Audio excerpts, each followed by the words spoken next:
So thirdly, we have third characteristics of a particle of matter is particles of matter attract each other. Yes, all the particles, as I said, a matter is made up of millions of particles like this, and each particle are attracted by some force. Both particles are attracted by some force. Okay, so all the matter is not going to have that same attractive force.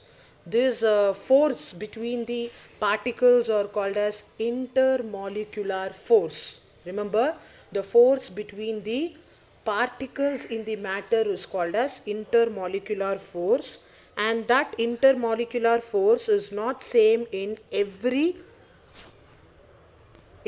matter. For example, they have given here, take a iron nail, piece of chalk and a rubber band.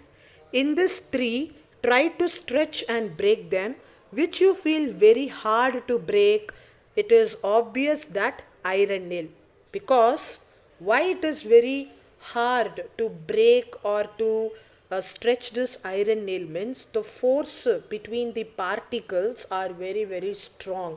The force between each particles are very strong. They are holding those two particles very strongly so that we cannot elongate or stretch that particles. Whereas chalk is, again, the force is not as strong as iron nail, so we can break it by applying some small pressure or force. Whereas rubber band, since the force between the two particles is not as heavy as in case of iron nail, we can easily stretch that iron band. If we stretch to more, there is a chance of getting breaking at some point. So every particles of matter has some force between them. That force helps to be in that position, or that force is nothing but some attracting force, and this attractive force is not same for all the matter. It differs for every objects. Okay, and there is another experiment here. Open a water tap. Try breaking the stream of water with your fingers.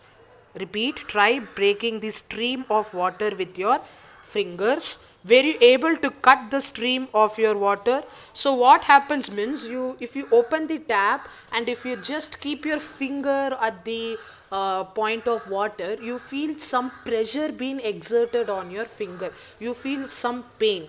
That pain is due to that the particles of the water molecules are attracted very strongly.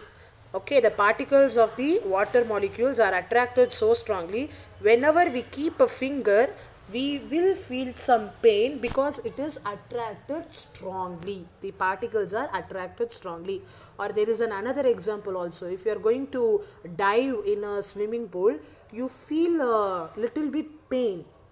Got it? The reason is that the particles of matter or the particles of water particles are attracted very closely, and it is attracted at a very high force. So we feel some pain whenever a diver is going to dive on a swimming pool. So this is what the third characteristics of particles of matter say. I just to repeat once.